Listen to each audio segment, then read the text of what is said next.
Blog Talk Radio.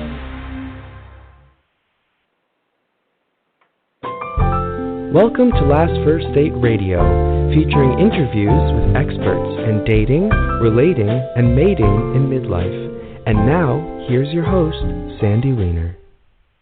Hello, everybody. This is Sandy, and I want to welcome you to Last First Date Radio, the place to be for creating healthy, lasting relationships in midlife. Today, I'm going to be speaking with thought leader and body philosopher Dr. Saida Désilets about how to move from victim to thriving in life and love.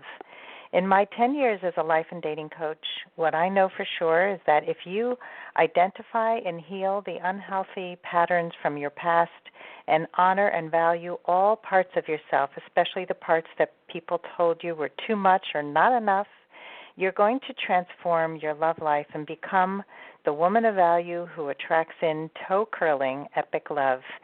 Every week I bring you a tip on how to be that woman of value, and this week's tip is step 11, which is do not settle. So many of us have settled in love and in life in general, and so much of my journey post-divorce has been about thinking bigger and knowing that we don't want to settle in our life. Life is too short for settling for something that is not right for you. So the first step is knowing what is it that you want? What is it that's going to make your heart sing, that will be aligned with your truth? And then go for it. Really go for it. And the help of a coach is really so invaluable in helping you to reach heights that are bigger than you can ever imagine. And I know that every time I have worked with a coach, I have reached levels that I didn't know were possible. So I encourage you to live your best life. Do not settle. And if you would like to learn more about coaching with me, you can send me an email at sandy@lastfirstdate.com. And if you are not already a member of my private Facebook group, which is called Your Last First Date, please join us. The conversation there is always positive. It's supportive. It's interesting. And it's so important to be part of a community. So please join Your Last First Date. Now for my special guest today. Dr. Saida wants to live in a world filled with audacious, sexually sovereign women living life on their own terms. She's a thought leader and body philosopher, and she has published several books, The Emergence of the Sensual Woman, The Illustrious Jade Egg, and her innovative method featured in Dr. Christiane Northrup's best-selling books, Women's Wisdom, Women's Bodies, and the Secret Pleasures of Menopause, as well as Rachel Abrams' books, Multi-Orgasmic Woman and BodyWise. After 2 decades of dedicated embodied professional practice, Saida's visionary spokesperson for sexual sovereignty. So join me now for episode number 300. This is a big one. How to move from victim to thriving in life and in love. Welcome to the show. Hi, Sandy. It is such a pleasure to be here, and I just really loved listening to you in the intro and the honoring and valuing of all our parts. And we have our messages are very in sync, so I'm really excited about being here today. Thank you for having me. Well, thank you. And yes, I love your message, too, and I really think that we need more empowerment of women. And so I want you to, let's start with your story from victim to thriving. It's a powerful story. So if you can share that with our audience and the key elements to how you transformed. Yeah, absolutely. So the story that I'm sharing is a little intense. So I just want to prepare people. But when I was 20 years old, I was traveling in the Caribbean and decided to date probably the baddest boy on the island, which was very exciting for me at the time. But because he was the baddest boy, he also ended up hurting me a lot. So one of our evenings together turned into a rape. And that rape was so violent and intense that I actually ended up in the hospital with an emergency surgery. And when I woke up from that surgery, the doctor said to me, and this was back in Canada, I had flown back to Canada, and she said, "You have 2 weeks to live." And so it was a scary moment for me. Yeah, right? Mortality in your face. You're 20 years old. You're thinking you're going to have fun and date some hot guys, and it didn't turn out that way I thought. No. So in facing this very poignant moment, I'm sharing this because there's an element of what happened that was very important to the transformation into thriving, from victim to thriving. So two things happened. One, I defied the doctor's verdict because I chose to live, despite being told that it was over, there was nothing they could do, and it was about 2 weeks. So I chose to live, and that was a really powerful choice. And even though most of us don't necessarily have to face our death in our lives, we're faced with choices. And to me, the idea of living a life that's kind of unlived and unexpressed, or as you said earlier, that we shouldn't settle, it's the same thing. We're faced by that choice. Am I going to choose to really live my life or not? So that was a very important key element to the healing and the thriving. Mm-hmm. And the second key element that was crucial was that I was willing to enter my own mystery as a woman and to follow the living truth of my body despite not knowing anything, hardly having any resources, and entering a really deep relationship of inquiry and self-love. And that was a huge part of why I believe I entered an incredible phase of thriving and expression post that experience. And probably the third, if I'm allowed to say a third. Sure. The third, which doesn't land very well these days, but the third is very important because I really deeply believe that how we define our reality is how we experience it. And so the third was that when this all happened to me, it never occurred to me that I was a victim of rape. And so I wasn't abiding by that idea as I was going through my healing. It wasn't until a few years later that somebody mentioned it to me. And I sat with what they were saying and said, no, I know I was victimized. That is the truth. It did happen. But my own orientation to the experience, I don't actually feel like I'm a victim of that experience. I had the experience, but I'm much bigger than that experience. And that's what I'd love to talk about today, is how we can take these really deep and harsh wounds and transform those very things into our power and help those very things enable our own genius to come forward in an even bigger way to create the life that we love. Wow. I have goosebumps. It's a beautiful way to understand a really, really challenging experience. And I have to say that not only do I admire you for how you transform your life, but I have the same philosophy. And I think that my biggest takeaway from my divorce was that my husband and I saw crisis so differently, and one of us took it as a way to grow, and the other one took it as a why me. And now when I seek out friendships and romantic partners, it's always about how do you see the things that happen to you? How do you see crisis? How do you see the challenges, and what do you do with it? Who have you become? Yeah. Right? So it's such an important thing, and I'm just surround myself with people who grow and who see it as an opportunity for growth and self-reflection instead of victimization. So let's get into this because it's a yummy conversation. Absolutely. So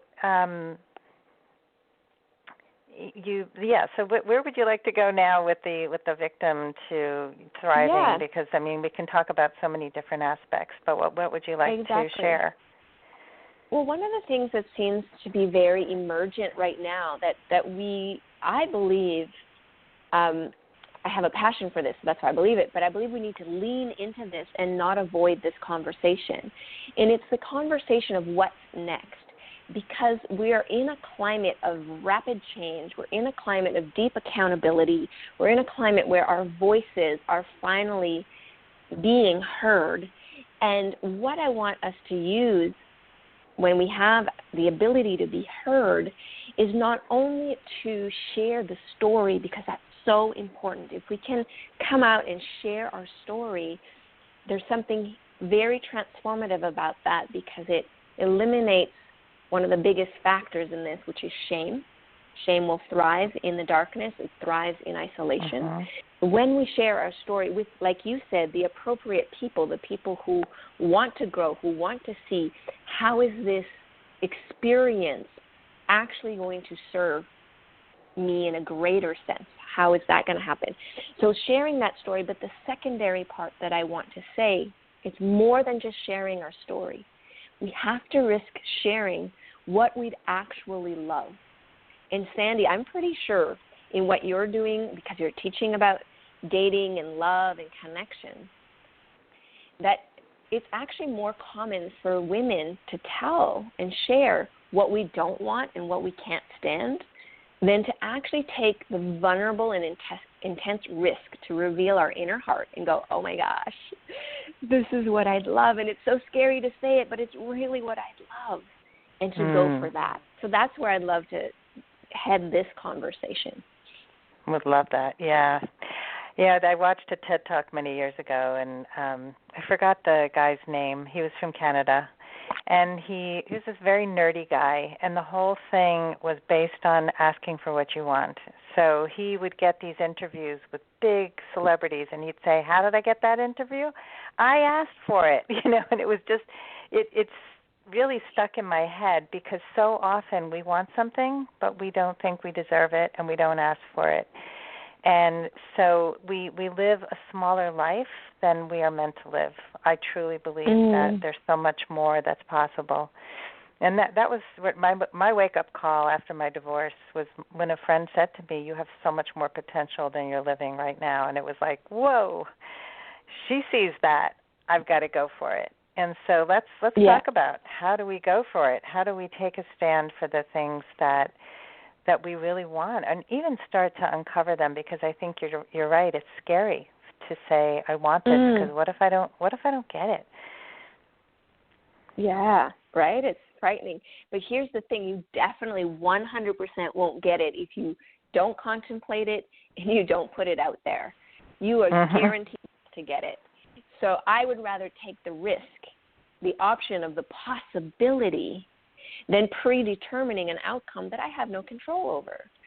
Right. And that's what we do with fear. We predetermine an outcome and we don't go for what we love, and then we end up living these lives that are half-lived. And because, Sandy, maybe because I had to face my death, I'm a pretty intense person, but I want to take a huge bite out of life till the juices run down my chin. I want to take advantage of my moment. And in love, it's such a deep yearning. So in my book, I have a new book coming out in September. It's on desire, and there's a whole chapter dedicated to this deep yearning, this visceral knowing that we want love. We want connection and union, and that yearning is so valid.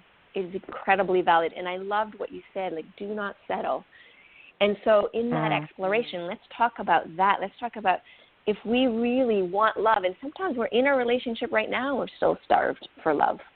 So if we really want more love, can we hold that first in our own hearts as viable, that is okay to have that yearning, and that we can actually marinate a little bit in the yearning, feel the ache, and let it inspire us to actually take action. What are the obvious things that I need to do to have that very thing I yearn for? And in your case, it was obvious that you had to divorce your partner and move into a new life in order to invite in more beauty and more greatness and more aliveness, correct? Yeah. So that's, I want to honor that journey for you, Sandy, because that's powerful when we can take a stand for what matters in our hearts. So that's what I would say to the listeners right now. Probably the first step is, are you willing to have that intimate vulnerable conversation just with yourself, with your own heart, and lean in and say, what is the thing that I would love so deeply that it makes my heart race just even thinking about it? And am I willing to allow that to exist, to make it viable whether or not I have proof that it will ever come into being? So what happens if people are really blocked? Like, that just feels too scary. Because what if I yearn for it and I don't get it? I really see this so often. It's not possible for me. It's too late. I'm 53. I will never have love again. I'm like, oh, my God, are you serious? You are young. You are so vibrant. Yes. I mean, so, but it's a lifetime of shutting down around desire. And so do you have any suggestions for just getting to that place of even imagining? Yeah, so here's the thing. If we are at that place, one of my premises that I work with in my work is that we can only move as fast as the slowest part of us. So if your heart is so tender and so vulnerable that it's just absolutely terrifying to even contemplate anything, then just be there with that. That's enough. The fact is that if how we treat ourselves, how we relate to ourselves, that is the primary relationship. That is the deepest love that we get to have this lifetime. So that's where we get to start. Forget about even going outside of yourself for a little bit. And take some time and say, if I was dating myself, if I was the best thing that ever happened to me, how would I treat myself? What would be interesting about this connection? What do I need? Because I feel really scared to even date myself. And start having almost like a childlike innocence of exploring that, not because you have to have a result a certain way, but because the very exploration is, that very exploration is the journey of love. That's what it is. And so if it's very tender, like for me, I know sometimes my heartbreak has been so big, I said, I will never love again. This is BS. And I am in love again, you know. But anyway, but what I did in those days is I honored the shutdown. I honored it. I'm like, okay, I'm not ready for other, but I do need me. And so what I would do is I would spend a lot of time in nature. And I think that when we're feeling so afraid and so disconnected with human beings, a really good place to start is with our own body and nature. So if you don't have a lot of nature, buy yourself a flower, for example. Have a way to connect with beauty that doesn't have an agenda, but that inspires your heart to open. So you get to look at the flower, or you go for a beautiful walk, and you let that inform and nourish this heart of yours that is probably very undernourished, and start to feed it, because we all crave beauty. And so it sounds simplistic, but I have seen, Sandy, time and time again, when a woman truly makes the choice, and a man as well, but I work specifically with women, so I'm speaking to women, but when a woman specifically chooses to start to cultivate a gourmet relationship with herself, she will actually attract that in her life. What happens is most of us stay in the beggar phase, where we believe we're not enough, where we believe we need someone else to be fulfilled and to complete us, et cetera, et cetera. And that line of thinking, it's very empty. It's like we have that little empty beggar's bowl and we're walking around begging for a crumb. And the way to break that is to just recognize it, because we all do it. It's just something we all get to do. We all get to play the beggar. And then we all get to, if we want to choose to go, hey, wait a second, I want a gourmet plate. What is on that plate? What is it that I have to offer? And we get curious about that, and we give it to ourselves. We literally give it to ourselves. If I want, say, more sensuality with a person, I will give it to myself. I'll make sure I get a massage, or I take a nice warm bath with sensual oils and scents, and I give myself that experience so that I'm filling myself. That's where I would start. When we start to feel a little more full, then the possibility of other and connection, it may still be as scary, but it's not like that overwhelmed scary, because now you have a place in yourself that's a little more solid where you're standing.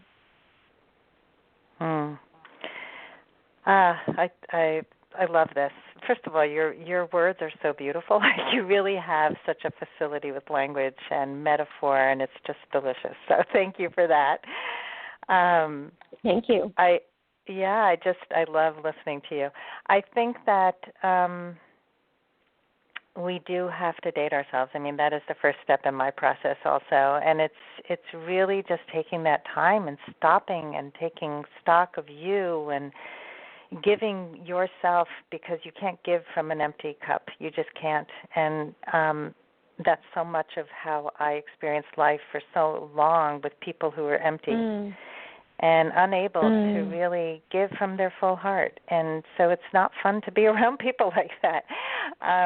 It's just right. And you become magnetic when you're filled up, because you're not coming from a needy place. You're coming from a place of abundance, and you're already full. It's like whatever you get at that point is just more fullness. Absolutely. It's yummy. That gourmet meal, I love it. I love it too. So I want to say Oh, go ahead. Sorry. No, finish what you were saying. I was just excited because I was like, yes. I wish we could meet in person. I think we'd have a really fun time. So I want to say that part of the solo love cultivation, that is not something weird. That is a resource, an untapped resource. And when we become not only our own best partner and best friend, but we also become our own best lover, a woman who is full like that, like you said, is profoundly magnetic. And here's the thing that will happen when you're coming from that place. And trust me, I have taught women right into their 80s this work. So I know it's possible. I've seen women in their mid-70s not have a relationship or sex for over 20 years, suddenly in a 3-month period fully reclaim themselves, their bodies, their heart, and get a young 50-something-year-old boyfriend because they're just happening. And the guy's like, oh, my God, I've died and gone to heaven. This woman is spectacular. And she's over 20 years older than he is. So it is possible. It is possible. I've seen it over and over again. And so what happens when we're full, Sandy, and I know that I have a sense that you teach this, we no longer bargain for love. We don't bargain. We offer the gourmet plate, and we magnetize another person that will have the same, but we don't go, oh, yeah, I'll trade my pickle for your, apple. It's not like that. You don't bargain anymore. You don't need to, because you're actually at home in yourself. You're having I remember a moment in my solo cultivation time having such an exceptional experience and like, oh my God, how is any human ever going to compare to this? It was so good. And then I realized, relationship is about celebration. I need to enter a relationship where we are, in the majority of the time, because there is moments where we're working through things, but the majority of the time, the intent is to see each other's greatness and to celebrate the greatness in one another. And that was a big shift for me on this journey. Yeah, that is a huge shift for most people, if they even get there. And I actually did a Facebook Live about this last night because I see so many women who are bargaining, who are also really focusing on the wrong things. And they're saying next to men, about men for whom they have not spoken up about their needs. They expect men to read their minds, all kinds of stuff like that, which don't happen when you really get that sense of who you are and how to express yourself with grace. And I had an experience recently with a guy who it started out being really interesting, and he seemed to have a lot of the qualities I'm looking for. And then, just all these little red flags started popping up, and I ended it before meeting him. And he wrote me back the nastiest nastiest response. And it's just like, thank you for that confirmation that I made the right choice, because you are so threatened by me. I mean, he thought I was competing, that all I cared about was my own success, and that I didn't like men, and that I want a Porsche and a private jet. I mean, he had me completely misread. And I was just like, this is interesting. So glad I didn't waste time meeting this person. But you get to know these things so quickly when you know who you are and what you want. You know what you're not going to tolerate anymore. And so there's no bargaining. Exactly. There's no, I'm going to ignore that red flag. That doesn't happen anymore. Yeah. And now we've entered, when we're in that place, we've claimed our sovereignty, which we actually, that's a human birthright in my mind, sovereignty. And so when we claim it and truly live it, it's exceptional. And what struck me about what you were just sharing, Sandy, is that there is no perfect way of doing this.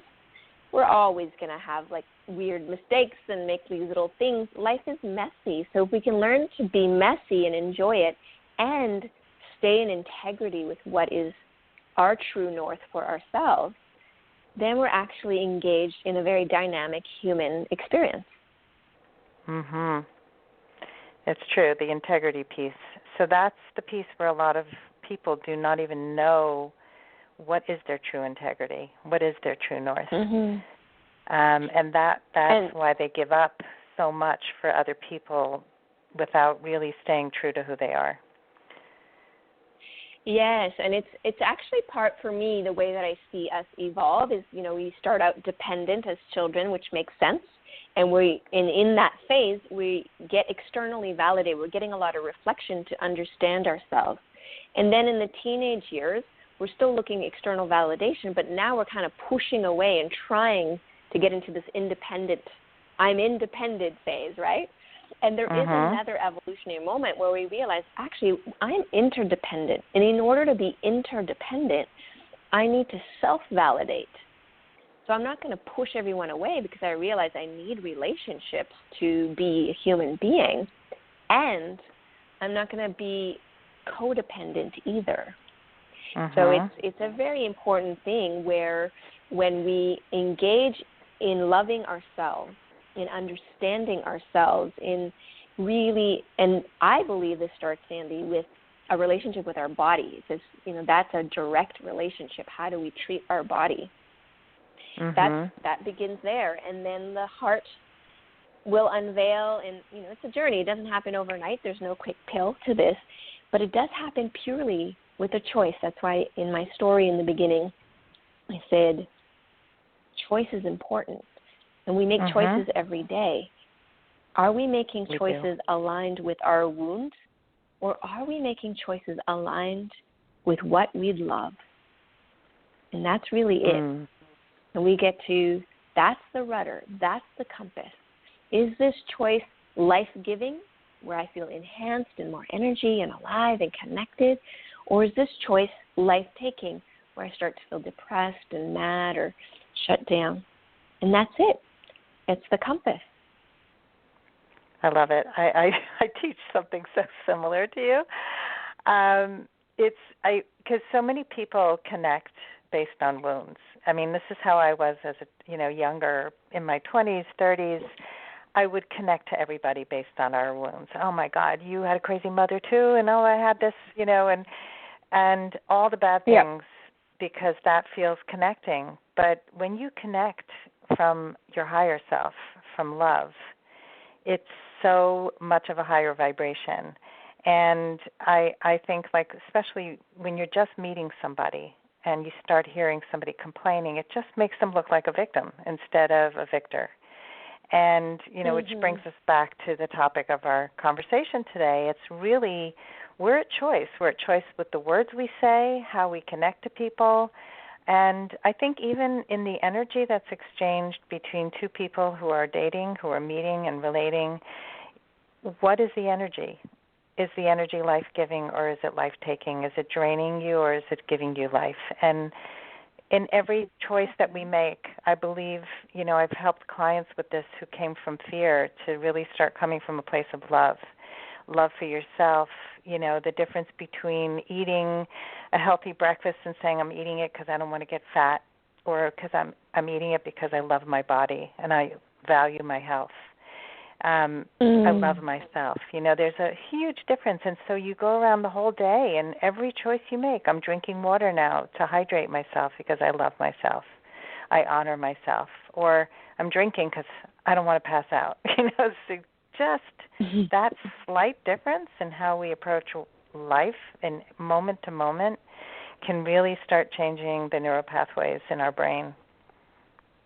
Absolutely. And what's amazing about what you just said is this activity, this conscious activity of doing things to honor the self-love choice, for example, it actually self-induces oxytocin, which is absolutely necessary for the body and for well-being. So that's what's amazing, is when you engage in self-care practices, you actually change your brain chemistry, and like you said, you're building new neural pathways that are more aligned with what's true now for you, what's emerging and true for you now. So it's very exciting. And the other cool thing that I just recently learned is that we actually reverse the aging process when we engage in these types of activities. It's been proven now with the telomere research. So I was pretty excited about that. I love it. Well, you can tell. Yeah. You can tell when somebody's living in alignment, they feel youthful. Whether or not, I don't know what's happening in their bodies. It sounds like there's more going on than meets the eye. But I saw a woman yesterday who was on a video about, she's 98 years old. She's a park ranger, an African-American woman. She had so much vitality, stood straight up. She looked so healthy. And she takes a stand for inspiring African-American women to know that they can achieve more in their lives. And she was so inspirational, but she looked so young and happy and healthy. And you feel the vibrancy. You feel it. It's just wonderful to be around people like that. Saida, this is such an amazing conversation. We could talk for hours, but unfortunately we're at the end of our show. And I love the work you're doing in the world, and I would love for you to share how people can find out more about you and get in touch if they want to work with you. Absolutely. There's two things that are happening right now that are exciting. One's called My Reclamation, myreclamation.com, and it's an invitation where it's for women, but it's any woman who really wants to explore what would a journey of reclamation look like. How does it work to go from victim to thriving? And it's a free little training that I'm doing soon, and then the replay will be available on that URL as well if you miss it. Or you can come and check out something called the Daring Project, where I encourage, it's a global community of women encouraged to develop and grow their confidence and their voice and to really go for what they love and live life on their own terms. And what does that look like, especially with all our conditioning? It's an amazing group of women. They inspire me on a daily basis. And so that's also free to try at the Daring Project. I love it. I'm actually moving into a whole new coaching website, and it's going to be called The Woman of Value, and it's a very similar type of direction. Yeah, it's really about love and life mastery and developing the core confidence to show up, stand up, and speak up in your life. And so we have a lot in common here. I'm definitely going to check out your communities, and I would love to talk offline about ways that we might be able to support each other. Fantastic. I would love that, and thank you again for having me on your show and for this amazing conversation. And I just want to honor and thank the listeners for their beautiful hearts, and just for them to know that you can completely choose what really matters to your heart. And I believe, just because of what happens in my own life, what I've witnessed with over hundreds of thousands of people, is that when we take a stand for our hearts, it starts to show up. So thank you so much, Sandy. Oh, thank you. And that was a beautiful way to end the show. Thank you, everyone, for listening today. If you have gotten value out of our show, please subscribe on iTunes to Last First Date Radio. And I hope you all go on your last first date very soon. Have a great day.